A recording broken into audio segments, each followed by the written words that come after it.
नमस्कार। पिछले अंक में हमने देखा हजरत याकूब अलैहिस्सलाम की चर्चा कुरान के हवाले से की थी। आज हम हजरत याकूब की चर्चा बाइबल के हवाले से करने जा रहे हैं। हजरत इसहाक अलैहिस्सलाम की पत्नी तो बांझ थी, इसलिए उसने उसके निमित्त यहोवा से विनती की और यहोवा ने उसकी विनती सुनी। सो उसकी पत्नी रिबका गर्भवती हुई और लड़के उसके गर्भ में लिपट कर मारने लगे। तब उसने कहा, यदि मेरी ऐसी ही दशा रहेगी तो मैं कैसे जीवित रह सकूंगी। और वह यहोवा की इच्छा पूछने गई। तब यहोवा ने उससे कहा, तेरे गर्भ में दो जातियां हैं और तेरी कोख से निकलते ही दो राज्य के लोग अलग अलग होंगे और एक राज्य के लोग दूसरे से अधिक सामर्थ्यवान होंगे और बड़ा बेटा छोटे के अधीन होगा। जब उसके पुत्र उत्पन्न होने का समय आया तब देखा कि गर्भ में जुड़वे बालक है और पहले जो उत्पन्न हुआ उसका नाम एसाव रखा, क्योंकि वो लाल रंग का था, वो रोममय था। बाद में उसका जुड़वा भाई अपने हाथ से एसाव की एड़ी पकड़े हुए उत्पन्न हुआ और उसका नाम याकूब रखा गया। और जब रिबका ने उनको जन्म दिया तब हजरत इसहाक अलैहिस्सलाम 60 वर्ष के थे। फिर वे लड़के बढ़ने लगे। एसाव तो बनवासी होकर चतुर शिकार खेलने वाला हो गया, पर याकूब सीधा साधा मनुष्य था और तंबुओं में रहा करता था। हजरत इसहाक अलैहिस्सलाम तो एसाव के अहेर का मांस खाया करते थे, इसलिए वह उससे प्रीत रखते थे। परंतु रिबका याकूब से प्रीत रखती थी। याकूब भोजन के लिए कुछ दाल एक बार पका रहा था और एसाव मैदान से थका हुआ आया था। तब एसाव ने याकूब से कहा, वो जो लाल वस्तु है उसी लाल वस्तु में से मुझे कुछ खिला, क्योंकि मैं थका हूं। इसी कारण उसका नाम यदोम भी पड़ा। याकूब ने कहा, अपने पहलौठे का अधिकार आज मेरे हाथ बेच दे। एसाव ने कहा, देख मैं तो अभी मरने पर हूं, इसलिए मैं पहलौठे का अधिकार आज तेरे हाथ बेचता हूं। सो पहलौठे का अधिकार याकूब के हाथ बेच डाला।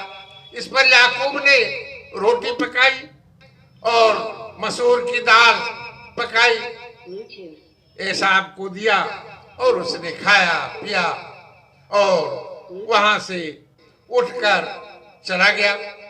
इस तरह एसाव ने अपने पहलौठे के अधिकार को तुच्छ माना।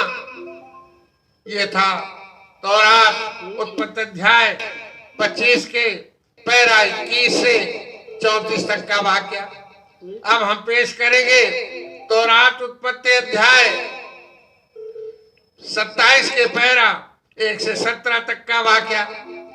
जब हजरत इसहाक बूढ़े हो गए और उसकी आंखें धुंधली पड़ गई कि उसको कुछ सूझता न था, तब उसने अपने जेठे पुत्र एसाव को बुलाकर कहा, ऐ मेरे पुत्र। उसने पूछा, क्या आज्ञा है? उसने कहा, सुन, मैं तो बूढ़ा हो गया हूं और नहीं जानता कि मेरी मृत्यु किस दिन और कब होगी।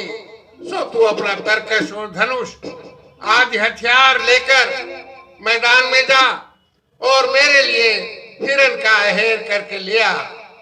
तब मेरी रुचि के अनुसार स्वादिष्ट भोजन बनाकर मेरे पास ले आना कि मैं उसे खाकर मरने से पहले तुझे जी भर कर आशीर्वाद दे। जब इसहाक एसाव से ये कह रहा था तब रिबका सुन रही थी। सो उसने अपने पुत्र याकूब से कहा, सुन, मैंने तेरे पिता को तेरे भाई एसाव से ये कहते हुए सुना है कि तू मेरे लिए अहेर करके एक हिरन ले आ, उसका स्वादिष्ट भोजन बना कि मैं उसे खाकर तुझे यहोवा के आगे मरने से पहले आशीर्वाद दूं।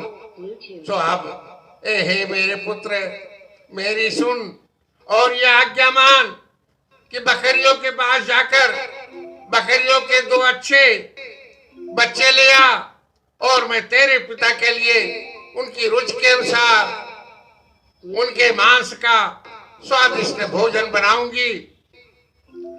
तब तुम उसको अपने पिता के पास ले जाना कि वो उसे खाकर मरने से पहले तुझको आशीर्वाद दे। याकूब ने अपनी माता रिबका से कहा, ऐ सुन, मेरा भाई एसाव तो रोंआर पुरुष है और मैं रोमहीन पुरुष हूं। कदाचित मेरा पिता मुझे टटोलने लगे तो मैं उनकी दृष्टि में ठग ठहरूंगा और आशीष के बदले शाप ही कमाऊंगा। उसकी माता ने याकूब से कहा, शाप तुझ पर नहीं मुझ पर पड़े, तू केवल मेरी सुन और जाकर वे बच्चे मेरे पास ले आ। तब याकूब ने जाकर उनको अपनी माता के पास ले आया और माता ने उसके पिता की रुचि के अनुसार स्वादिष्ट भोजन बना दिया। तब रिबका ने अपने पहलौठे पुत्र एसाव के सुंदर वस्त्र जो उनके पास घर में थे लेकर अपने लोहोरे पुत्र याकूब को पहना दिए और बकरियों के बच्चों की खालों को उसके हाथों में और उसके चिकने गले में लपेट दिया और वह स्वादिष्ट भोजन अपनी बनाई हुई रोटी अपने पुत्र याकूब के हाथ में दी। यह था तौरात उत्पत्ति अध्याय 27 के पैरा 1 से 17 तक का वाक्य। अब आगे का वाक्य हम अगले दिन प्रस्तुत करेंगे। आज सिर्फ इतना ही। शुक्रिया। जय हिंद।